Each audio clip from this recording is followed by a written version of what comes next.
Hey everybody, welcome to the latest edition of the Diamond Discussion. I am your host, Demetrius Woods, and the Oklahoma Sooners are national champions. Not the softball team, the baseball team. Yes, you heard that correctly.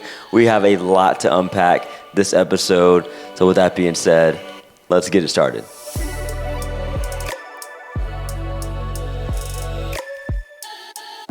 Yo, good people, welcome again to the show. I'm so excited to be back with you guys this week. Man, we had a lot going on the last couple of weeks with the family, so thank you for allowing me to take a week off. But I am ready to be right here, bring all of the goodness to you guys today. And man, we're jumping right into this thing, starting with the Men's College World Series. What a doozy, right? What a doozy it was up in Omaha, Nebraska. You had some knockdown, drag-out ball games all together. But, man, I want to zero in on your national championship winning team, the Oklahoma Sooners. I mean, my goodness, what they were able to accomplish during this run is baseball at its finest, to be honest with you. You have a team that just did not look great, throughout the course of the conference season, right? They go into conference play. There's high hopes, obviously, for every program in the conference. But mind you, Oklahoma finished 11th in the SEC this year. They were 14-16 through 30 SEC games, right? That's not going to cut it, all right? And then they go 0-1 in Hoover, Alabama during the SEC tournament, which was par for the course for an 11-seeded team, right? You're not expecting much out of them. Now, their strength of schedule obviously gets them in the tournament, playing in the SEC, and at the very least, I mean, there were 2 games under 500, right? And 2 games under 500 in the SEC is going to ride a lot of times because it's a strong conference. It has caught up in my assessment and potentially surpassed the ACC as the powerhouse conference for baseball right now, and so they're doing the dang thing, and they did the dang thing. I can't say enough, man, about these guys and what they were able to pull off, because if you look at their team as a whole, right, they don't have that one guy. They don't have a Paul Skeens, right? They don't have, some of those guys of the past World Series where everything flows through this gentleman here. Not the case. They did it by committee. They figured it out. And, really, if you look at their run, it was unprecedented, right? They go into the Atlanta Regional against Georgia Tech, and, they get waxed, really, 9-3, I believe, in their first matchup against Tech. So now that sets up a rematch in the regional final, but Oklahoma's got to win twice, okay? Oklahoma's got to win twice, and they did just that. They did just that in dramatic fashion, right? If you remember now, in that regional, they take down Georgia Tech in game 1 of the final, right? But no big deal for Tech, right? They've got game 2 to rely on, but both teams are now on the brink of elimination, and it took an extra innings walk-off madness for Oklahoma to take down the number 2 seed in the country. And I'll tell you what does that say about Georgia Tech? We can answer those questions later. But what it says about Oklahoma, man, is their resilience. And we're going to talk about that later in the show, because that is such a huge factor when it comes to playing sports. But, man, you could talk about it. It's written all over this OU baseball team specifically as well. So, anyway, they take down Georgia Tech, right? They're on their brink of elimination. They're down by multiple runs that game.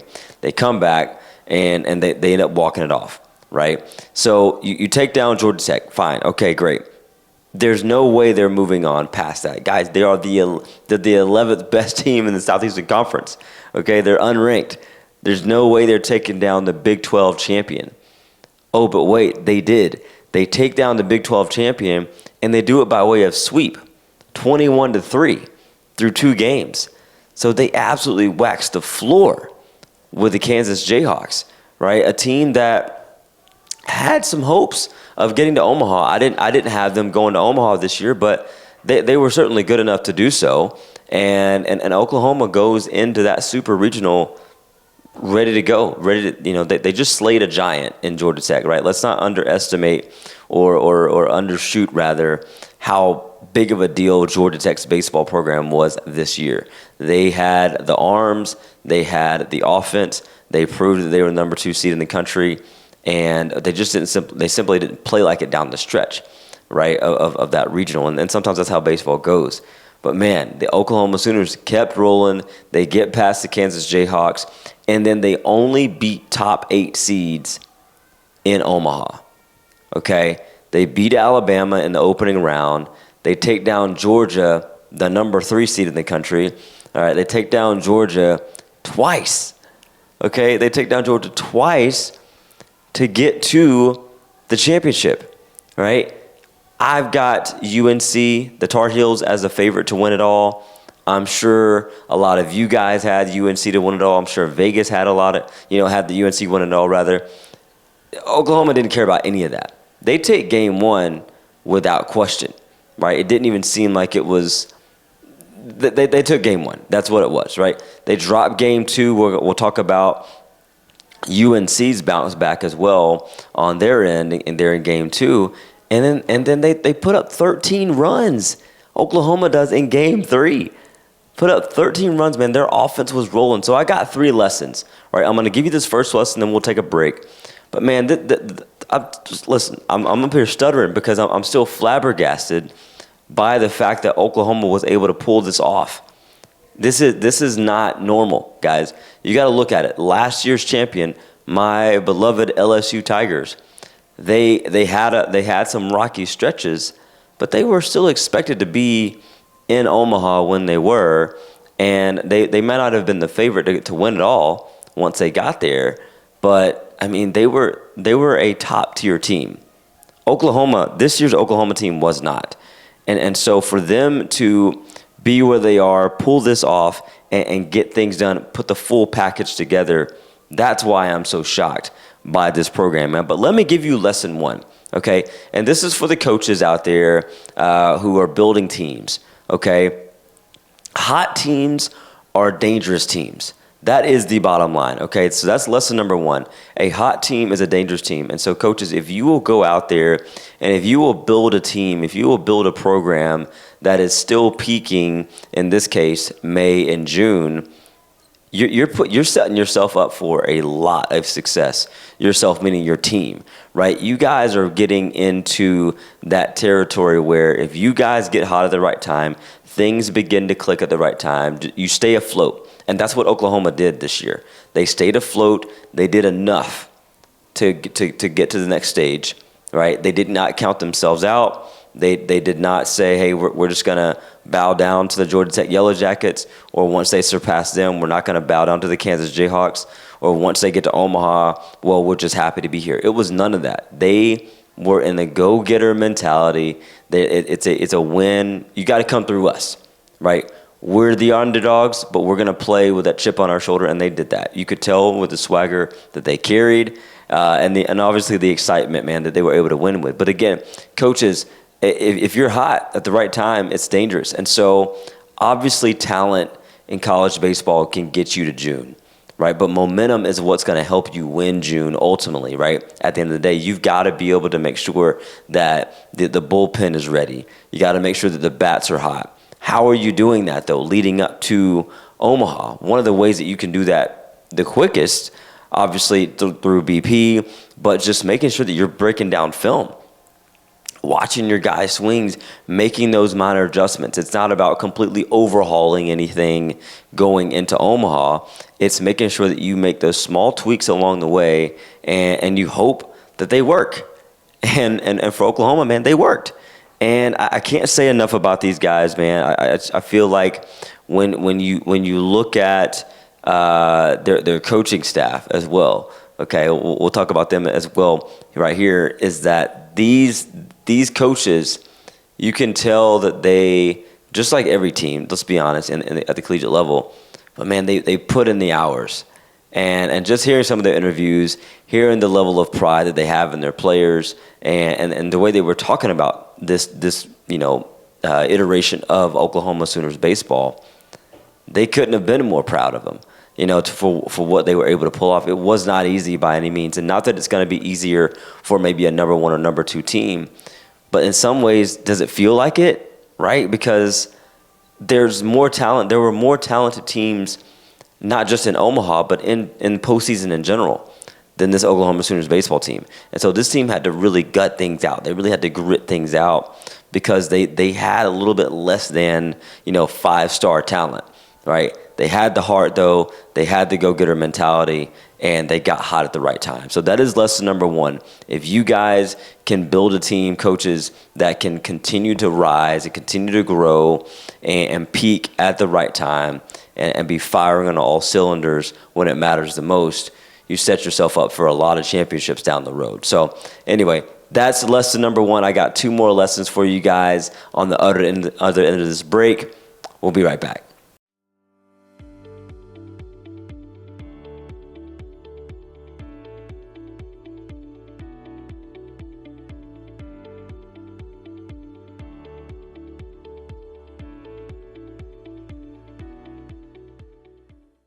All right, guys, welcome back to the show. And listen, as I mentioned before, I got a couple more lessons for you. But before I jump into both of those, I got to give my props to the UNC Tar Heels, right?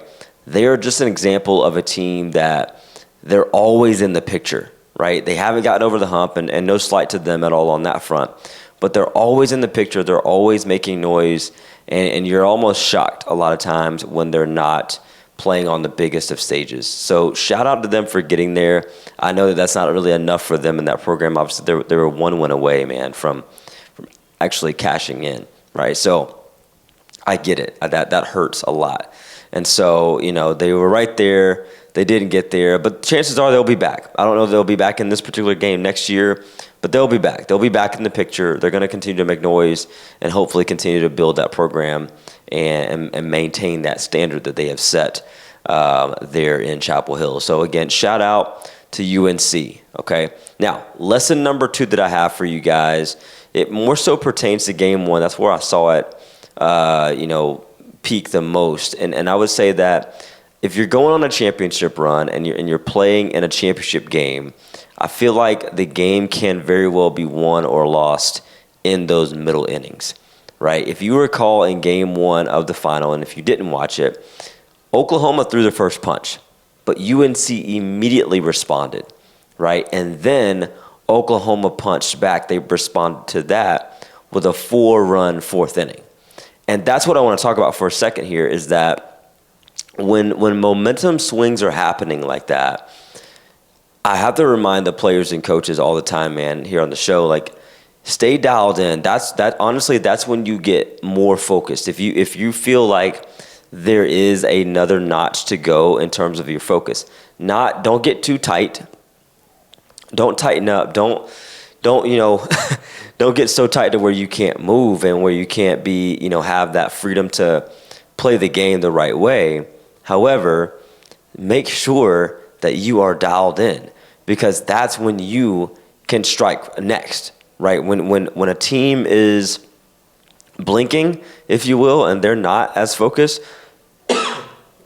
then you can make sure that that's your time to strike.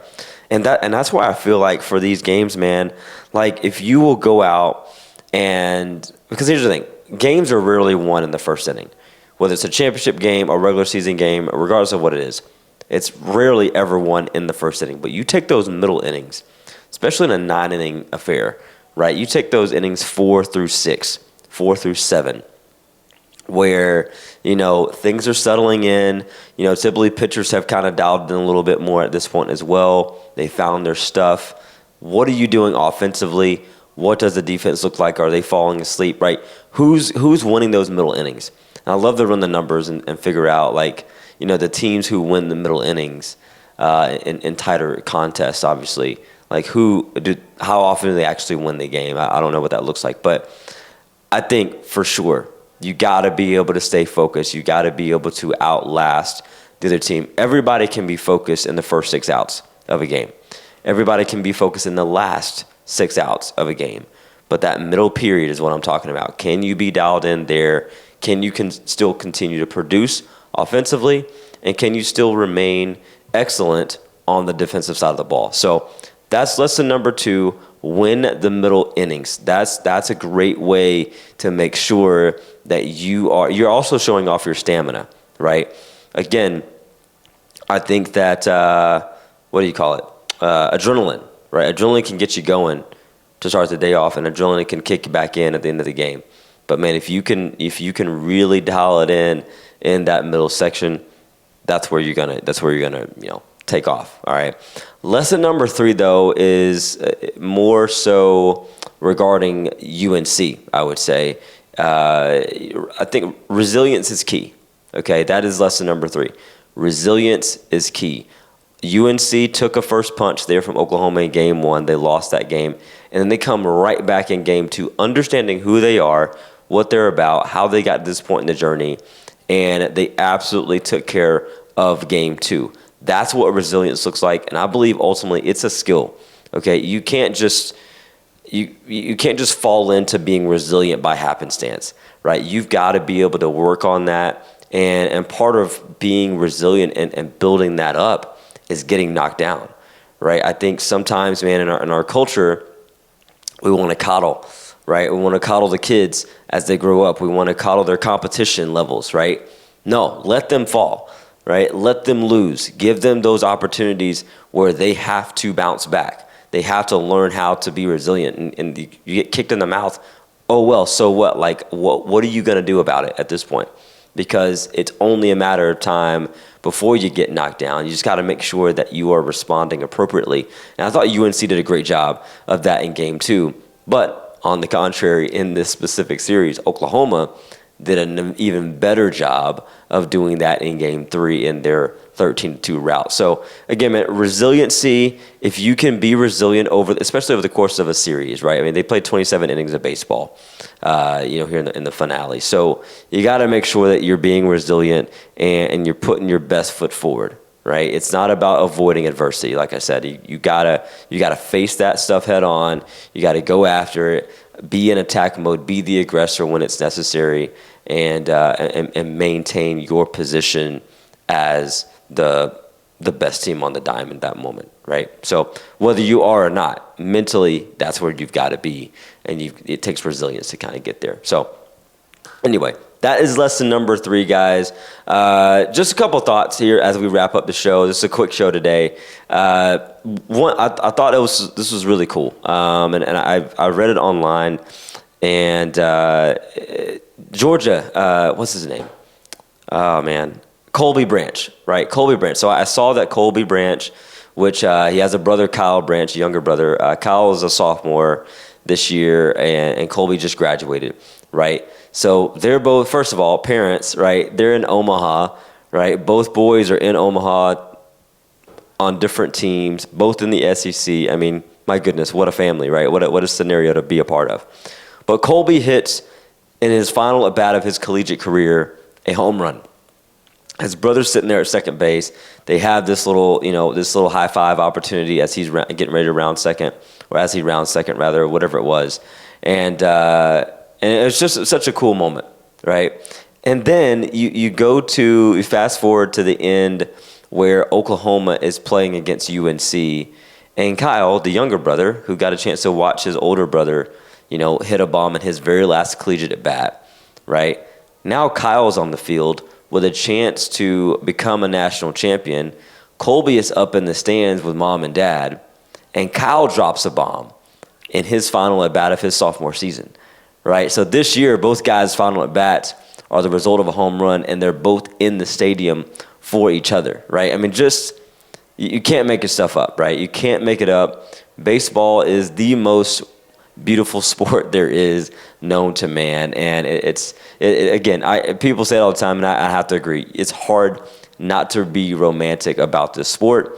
It's one of those scenarios right there where it's a feel-good moment. You love to see it, and I think it's really cool. It's really unique. So anyway, guys, let me wrap this up with our thought you should know moment. And this one, it's not a stretch by any means, but it is an opportunity for me to share this with you guys. And you guys, a lot of my primary audience, you guys know that I've been playing men's league baseball last summer and now this summer. But man, my thought you should know moment for everybody is to take care of your health and stay in shape, because I believe, man, that it has been one of the coolest, most unique opportunities to play on the diamond in front of my daughter, right? I mean, my wife got a chance to watch me play in school. I say got a chance. She braved it, however you want to look at that. But man, my daughter, right? I always thought that like I'd only be able to tell my daughter stories about me playing baseball. Like that was it, right? Now again, it's men's league. But it's competitive. I will say that, right? And so I always thought my daughter though would only get to hear the stories of me playing baseball in the past, and and I've always kind of been a stickler about like not living in the past. Like nobody wants to hear about your glory days, right? But now my daughter gets to sit in the stands, but she's not sitting very much. She's hanging out with all the ladies, but she's aware. She knows when I'm up at bat. She knows when I'm on the mound, right? And she's there cheering me on, and I just think that's the coolest thing, man. I know Elliot's my son, who's 6 months old right now. Like I'll hopefully still be able to play when he's old enough to remember that I actually, play some baseball as an adult. But like, stay in shape, man. Stay in shape. Keep yourself in great health so that, and maybe that's not your thing. Maybe you're not trying to go back and play a sport you once played in school, but maybe it's something else, right? And so that is my encouragement to you guys. That is my thought you should know moment. Take care of your bodies and be in shape, man, especially for your kids, right? Again, if you can be in their life and you can be active in their life, it's a beautiful thing. And for those of you watching the show that don't have kids, don't aspire to have kids, or are far from having kids, that's fine. Still, stay in shape, take care of your body, because it can apply to you as well. Obviously, you athletes out there, it's abundantly clear that that's necessary. So anyway, guys, we're going to wrap this show up like we always do. I hope you enjoyed it. But man, we're going to wrap it up. And so please let every single thing that you do be done in love, because at the end of the day, that's really what makes this beautiful world go around, guys. Thank y'all so much, as always, for tuning in to another show. I've got one more show before I'm not going to share with you now. I'm going to wait. I'm gonna leave you on a cliffhanger. I apologize. But I've got some big news coming for you guys. I got this summer series rolling out that I'm going to maybe tease here next show as well. So anyway, love you guys. Thank you so much for tuning in. We'll catch you next time.